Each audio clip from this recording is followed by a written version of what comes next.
Welcome to the California Association of Health Facilities Tabletop Exercise Video. This video is made possible through state and federal emergency preparedness grant funds.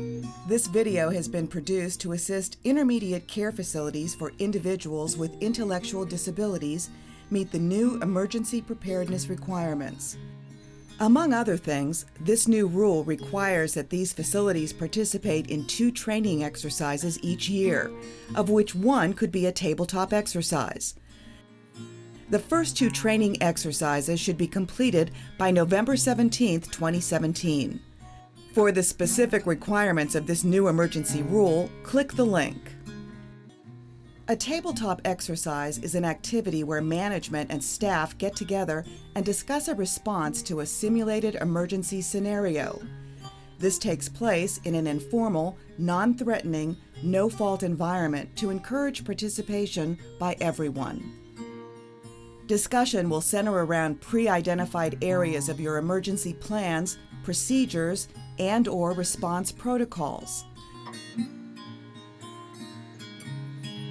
The main goal of a tabletop exercise is to identify strengths, discover areas for improvement, and achieve better understanding of response complexities during a real event.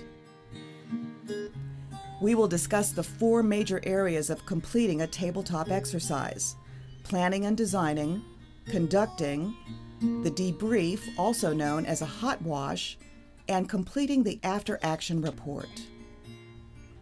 Planning and designing. It is highly recommended that, if possible, you establish an exercise team. Different points of view will allow the exercise to benefit all staff. Select a cross-section of your facility and make sure to keep the size of your planning team manageable. There are 7 steps in planning and designing a tabletop exercise. Good morning. Good morning. I want to thank you guys for helping out by being on the exercise planning team.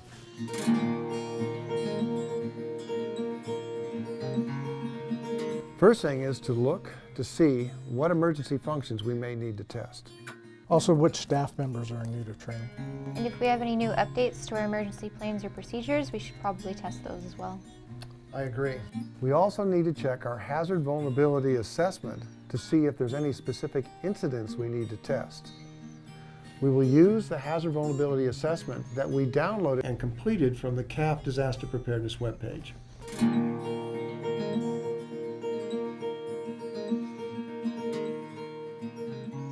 Let's move on to see how big or complex we want to make the tabletop. This would be dependent on what we prioritize as our needs. Yes, and based on which needs we choose to address, we can determine if we need to include outside agencies in the tabletop exercise. Do we want to test just our internal procedures? Or do we want to test the relationships we have with partners in relation to the incident? This will determine and shape all other planning we do as we go forward.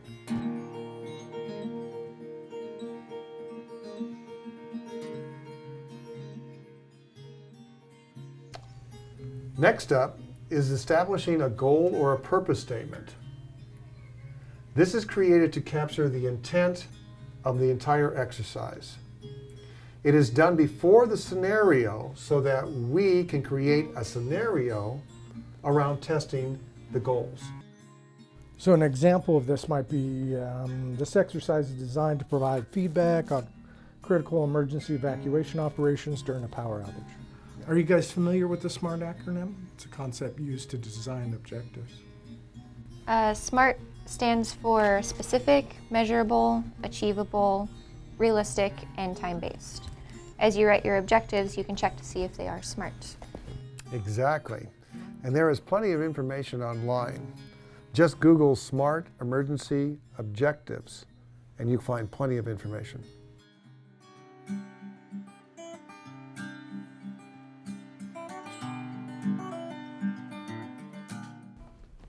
Okay, now comes the fun step. We get to create the scenario.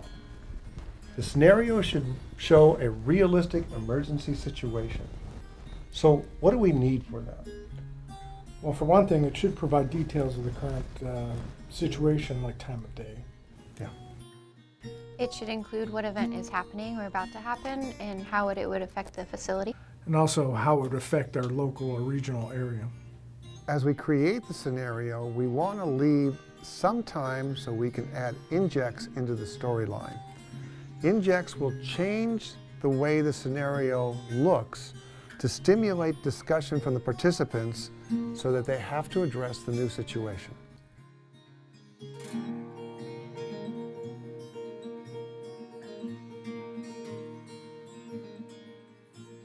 Where will we hold our tabletop exercise? I'm glad you asked that question. Our next step in the process is figuring out the logistics for the exercise. Logistics meaning time, date, and location. Yeah, that, and we also need to consider whether we have the room at our facility. Additionally, it always seems to be better if you provide refreshments for the participants. I like that idea.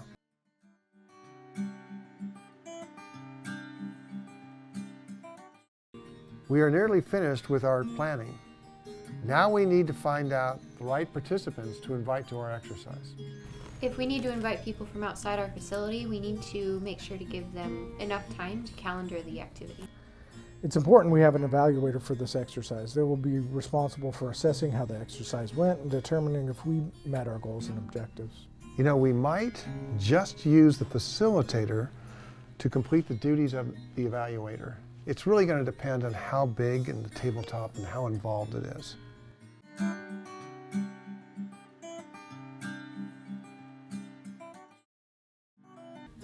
Well, we've reached the last, but the most time-consuming part. We need to prepare the materials for the exercise, and that includes the situation manual.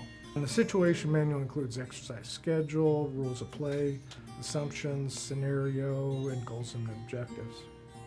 Yes, but the situation manual doesn't include everything.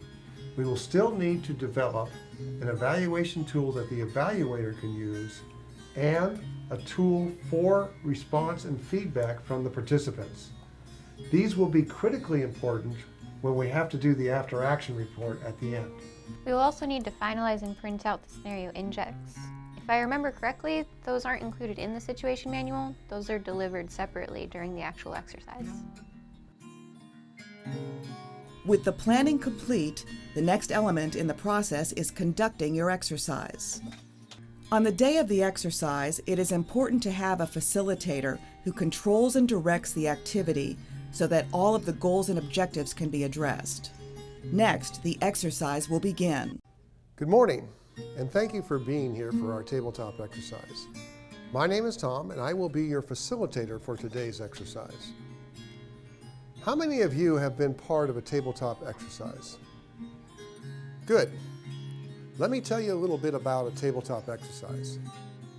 In short, it's a hypothetical situation that tests our emergency plans, procedures, and response capabilities.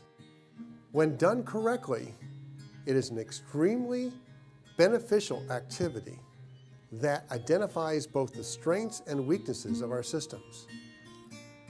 Information from this exercise will be used to modify and improve our emergency systems. In front of you is a situation manual for today's exercise. But first and foremost, we are conducting the exercise in an informal, no-fault, non-threatening environment. It is created to encourage participation by all attendees. The scenario for today's exercise is as follows. It's 10:30 on Thursday, May 21st. The weather is warm, about 75 degrees. Your building is at 95% capacity. Scheduled amount of time, the facilitator will stop the group discussion and have the participants report out what their responses are to the question. I'm glad to see all the hard work you've put into this exercise to this point. So what have you come up with so far? Our first task was calming the residents. They can get cranky when their routine is disturbed and they can become very argumentative. First thing we did, we called 911 to report the noise. We wanted to find out what exactly was going on. You all did very well on that first segment. But as you know, emergencies are never predictable. So we have new information on the situation, and that new information is going to cause action on your part. Police and fire and other emergency responders have arrived at the scene. To stimulate new discussion and to address other goals and objectives, the facilitator can now present the first inject, which will update the scenario with additional information and situation awareness. The participants go back into discussion to come up with new actions in response to the inject and answer additional questions presented by the facilitator. With this new set of circumstances, what would you need to do? And how would you accomplish it? What difficulties might this present? And who are you in contact with for assistance? After the facilitator has presented all the injects, given enough time for participant discussion, and had everyone report out, the facilitator would end this phase of the exercise. Thank you for your participation in this phase of the exercise, but we have one last thing to do. We would like your input on today's activity.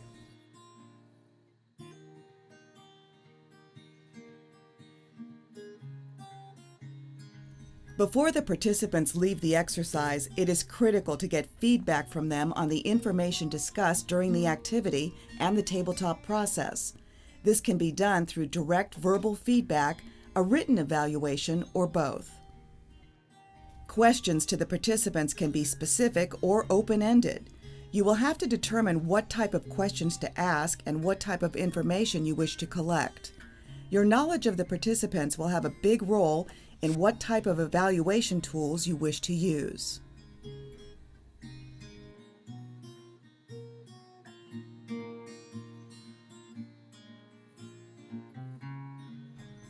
Today we will be putting together our after-action report. The after-action report is a consolidation of the information we learned during the exercise. We will also report out on how we did at achieving the goals and objectives for the exercise. It'll also let us know areas of improvement that we can work on, and that will lead us right into our improvement plan.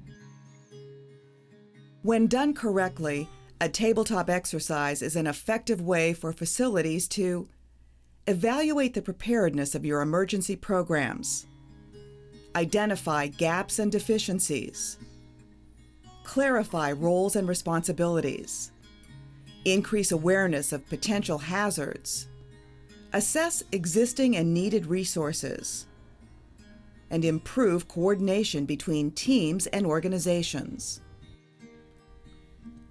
For further information on the tabletop exercise, you can go to the following websites: